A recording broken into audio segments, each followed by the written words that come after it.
Breaking news tonight, we're going to cover a huge and a damning development from the deep state. It's leading, right into the office of the special counsel Robert Mueller to the rise of the radical left. We're getting all of this tonight. We begin, though, with our Hannity Watch tonight on the flagrant hypocrisy, double standard Democrats in the Commonwealth of Virginia. Democrat Governor Ralph Northam has now embarrassed himself and the state that he calls home. Now, as you know, he first openly supported infanticide. Well, first the baby will be born, and then, of course, we'll make sure the baby's comfortable, and then after the baby's comfortable, the mother will decide, well, whether to resuscitate. Then we'll all have a little conversation. But he represents yet another chapter in his party's long, disgraceful history, now on the issue of race. And meanwhile, as Lieutenant Governor, Democrat Justin Fairfax, who Democrats want to replace the current governor, he tonight is facing very serious accusations of sexual misconduct. Now, the Democrats are now facing their very own serious Me Too issue. The Commonwealth of Virginia has descended into total chaos and turmoil tonight. Will the Democrats now declare, I believe, all victims? We're going to address that question in a few minutes. Now, to remind you, on Friday, that extremely disturbing 1984 yearbook photo from Eastern Virginia Medical School surfaced showing a man dressed in blackface next to a person that's wearing a Ku Klux Klan uniform. And as you can see, the photo appeared under Ralph Northam's name, along with other photos of the 25-year-old medical student. And shortly thereafter, another yearbook photo surfaced, this one from BMI, which listed a racist and extraordinarily offensive word as Northam's nickname. And then last Friday, Governor Northam, he began the apology tour, tried to apologize for appearing in the racist medical college photo. But over the weekend, then he changed his mind. And he said that he wasn't actually in the photo that appeared under his name in his yearbook. Then he admitted that he did, in fact, wear blackface and in the very same year, but that was at another event. As this gets more and more bizarre by the minute, watch this. I reflected with my family and classmates from the time and affirmed my conclusion that I am not the person in that photo. That same year, I did participate in a dance contest in San Antonio, in which I darkened my face as part of a Michael Jackson costume. I had the shoes, I had a glove, and I used just a little bit of shoe polish to put under on my cheeks. And the reason I used a very little bit is because I don't know if anybody's ever tried that, but you cannot get shoe polish off. Okay, black shoe polish, which he knew was hard to get off his face before he dressed up like Michael Jackson. Okay. You think it can't get worse? Believe it or not, it got even more bizarre in what has been described as beyond surreal and such a cavalier moment for Northam. He actually considered performing Michael Jackson's moonwalk dance right there during the press conference. Well, that was until his wife stepped in. Take a look. You said that the competition in San Antonio was a dance competition? Yes. And it was that you danced the moonwalk? That's right. Are you still able to moonwalk? Inappropriate circumstances. My wife says inappropriate circumstances. Oh, my wife. Thank goodness his wife was there. Does this really look like a man who's taking that issue seriously? And let's not forget, this is only a few days after Northam actually defended the infanticide issue. And, of course, Northam is now refusing to step down. We sent our own Sarah Carter to the Commonwealth of Virginia earlier today to see what Northam's constituents think about this ongoing scandal. Let's take a look. When you look at this photograph on Governor Northam's yearbook page, what goes through your mind? Makes me uncomfortable. Yeah, more than anything. Not okay. It just shows that this is the character of a man, point blank. I don't care about the car. I don't care about his nice picture. Just this is who he was. The only thing I see that he's done wrong is not admitting it's him. It's his page in his yearbook. But other than that, it's 35 years ago. He was a young man. He did stupid stuff like a lot of us do. Do you feel that him going back and forth, saying first it was him, then it wasn't him? Me. No, look, it was him. Like, he wouldn't, I don't care if I haven't seen this yearbook, that was him. I think it bothers me that he's not being honest. I think if he owns up to it, maybe more people would be a little more graceful towards it and understanding for both sides of the parties. And what do you think should happen next? He should suck it up and resign. Whether he should resign, that's up to him entirely. So I'm not going to tell him what to do. I hope he's a better person now that understands this is not okay. But the fact that he did it at all is just makes me not feel good about him. How can you do that? How can you spit in the faces of people that trusted you? So it is disturbing, and It's very disturbing. and you'd like to see him resign. Yes, I would, and I voted for him.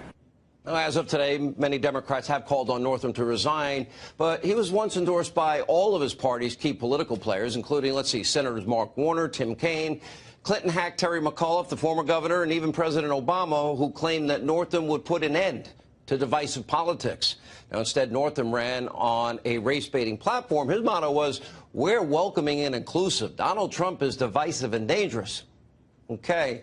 Northam is far from the only Democrat, by the way, to run this type of campaign, which brings us to tonight's Hannity history lesson. That is the Democratic Party's racist past, including not that long ago. Many Republicans were proud to be, well, I'm actually conservative, but the party of Lincoln, the Emancipation Proclamation, the 1960s Civil Rights Movement. And Democrats, well, they don't want you to know anything about their past. For example, 112 Democratic lawmakers voted against the 1964 Civil Rights Act, which outlawed racism against minorities, which, by the way, Lyndon Johnson needed the Republican Party. Al Gore's father, prominent Democrat, well, as a senator, he voted against the Civil Rights Act. 1 year later, 70 Democrats voted against the 1965 Voting Rights Act, which prevented racism at the ballot box. And the Democratic Party also largely opposed racial integration in schools. In 1959, 99 Democratic lawmakers signed off what was known as the Southern Manifesto, which was drafted to counter the historic Brown v. Board of Education Supreme Court decision. And as governor, Democrat George Wallace, he stood in the doorway of a Birmingham school to physically block racial integration. Former President Bill Clinton, yes, called J. William Fulbright so many times his great mentor. Fulbright vigorously opposed all integration efforts, and Clinton's beloved mentor was a segregationist. Meanwhile, Hillary Clinton said that Senator Robert KKK Byrd was her mentor. Byrd was a lifelong Democrat. Before serving in Congress, Byrd was actually in the Ku Klux Klan. In the Senate, Byrd actually filibustered the 64 Civil Rights Act for 14 hours. Later apologized for his racist past, KKK ties, but in 2001, Hillary Clinton's mentor sparked even more controversy over these racist comments. This was during an interview with our friend Tony Snow. Take a look. There are white. I've seen a lot of white in my time. I'm going to use that word, but we just need to work together to make our country a better country. And the Hannity history lesson continues. Well, meanwhile, we have another prominent Democrat, crazy Uncle Joe, former Vice President Joe Biden, also facing charges of racism. According to the Washington Times, 1975 opposed a policy called desegregation, busing, which helped integrate public schools. Now, of course, this shouldn't surprise anyone. Kind of crazy Uncle Joe has a long history making really dumb, well, I'll let you decide what kind of remarks. Take a look. In Delaware, the largest growth in population is Indian Americans moving from India. You cannot go to a 7-Eleven or a Dunkin' Donuts unless you have a slight Indian accent. I'm not joking. What kind of a chance would a northeastern liberal like Joe Biden stand in the South? Better than anybody else. And you don't know my state. My state was a slave state. My state is a border state. My state is the 8th largest black population in the country. You got the first sort of mainstream African American who was articulate and bright and clean and a nice looking guy. I mean, that's a storybook. Unchain Wall Street. They're going to put you all back in chains. First, African-American, articulate, bright, and clean. And, of course, my state's a slave state. Then, of course, you can't go to a 7-Eleven or a Dunkin' Donuts unless you have a slight Indian accent. Imagine Any Trump supporter said this. Now, deflection is the name of the game, of course, and lying and distortion of the Democratic Party and the hard left in this country. I tell you, every 2 and 4 years, the party actively avoids their racist past and claims that Republicans, racist, sexist, homophobic, xenophobic, Islamophobic, dirty air, water, kill children, and granny. I guess it shouldn't surprise anyone that the party of Robert Byrd, George Wallace, Al Gore Sr. now is using this race issue as a political ploy yet again. Take a look. Many Republicans talk in coded racial language about takers and losers. They demonize President Obama and encourage the ugliest impulses of the paranoid fringe. If you accept the support of Klan sympathizers before you are president, you will accept their support after you're president. It's wrong what the leader of the Republican Party and this Congress are doing in blocking an accurate census because they don't want to count everyone that they don't think they can count on. They are in favor of affirmative action if you can dunk the basketball or sink a three-point shot. But they're not in favor of it if you merely have the potential to be a leader in your community and bring people together. Don't tell me we've got a colorblind society. June 7, 1998, in Texas, my father was killed. He was beaten, chained, and then dragged 3 miles to his death, all because he was black.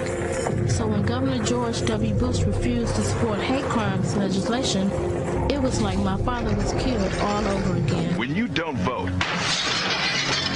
you let another church explode. When you don't vote, you allow another cross to burn. Now, sadly, in addition to race, Democrats are also actively exploiting the Me Too movement for political gain. We saw a prime example recently during the Kavanaugh confirmation process. Democrats using uncorroborated, unsubstantiated claims of past sexual misconduct going back to high school, remember, including untrue, wild accusations of nearly weekly gang rapes and drugging young girls. Why? To oppose Kavanaugh's confirmation. They said, all women are to be believed. No one gets due process. No one gets the presumption of innocence. Guilty as charged. Remember this. Not only do women like Dr. Ford, who bravely comes forward, need to be heard, but they need to be believed. They need to be believed. I just want to say to the men of this country, just shut up and step up. Do the right thing. Let me just say right at the outset, I believe Dr. Ford. I believe the survivor here. I believe her. I stand with her. And do you hope she shows up on Monday? Do you hope that she testifies? I don't think she should be bullied into this scenario. I believe her. I believe Professor Ford. I think she's credible. Uh-oh. Democrats now have a very serious Me Too problem themselves. I want to see how many of those very same Democrats will now say, I believe. Why? The Lieutenant Governor of Virginia, Justin Fairfax, who many Democrats want to replace Northam if he resigns, well, he's facing tonight a serious charge of serious sexual misconduct. Earlier today, he finally responded, called the encounter consensual. Now, we're going to be consistent. We're not going to rush to judgment. We never do. Due process, presumption of innocence, even Hannity. Remember those charges? We waited, the very thing he didn't give Judge Kavanaugh. Turns out he was cleared of those allegations. That's not the standard, though, of the Democratic Party. I believe without any real evidence, any even hearing from somebody. Aren't all claims supposed to now be believed first? Isn't this now a disqualifier for office for the Lieutenant Governor? Are Democrats now going to call for the Lieutenant Governor of the Commonwealth of Virginia to resign? Now, I'm not holding my breath. You're now going to watch a looming double standard, pure hypocrisy play out in real time. By the way, where's Kamala Harris tonight? Where's Gillibrand, Blumenthal, Feinstein? Their silence is deafening. Pure, utter hypocrisy. The same people that bludgeoned Justice Kavanaugh, smeared, slandered, besmirched him, just like many did Clarence Thomas and Robert Bork. Sarah Carter also asked Virginians about this looming scandal and the Democrats' double standard. Let's take a look. The business with Fairfax, I haven't seen anything to substantiate the initial claim, so I need more evidence. I have such like a strong opinion on like sexual assault and stuff like that, and so I think it's really upsetting, but I don't think that he'll get like as much attention about it as like Kavanaugh did. And why do you think that is? Because he's a Democrat. I think you need to, instead of jumping into a story and a piece of information, the information should be given, reviewed. Is it legitimate? Is it not legitimate? And then you go from there. They believe now? We'll have more later in the program. Now we need to turn our Hannity watch to the hate Trump media. Tonight we can report attorneys for Covington Catholic student Nick Sandmann are prepared now to file suit after he and his classmates were falsely accused of harassing tribal elder Nathan Phillips last month in Washington, D.C. These were smears and that led to death threats, online abuse. Even temporarily, they had to close their Northern Kentucky school. In an exclusive statement tonight, right here to Hannity, this program, famed defamation attorney Lynn Wood, who is now representing Sandmann, says, quote, an agenda-driven mob trampled on Nick's reputation and permanently damaged him. Now Nick has no choice except to fight back against the lies, the threats. His weapon of choice is the truth. Remember, we told you on this program night after night, don't rush to judgment. And we were proven right yet again, as the media, Hollywood, slandered, libeled, tried to destroy this teenager.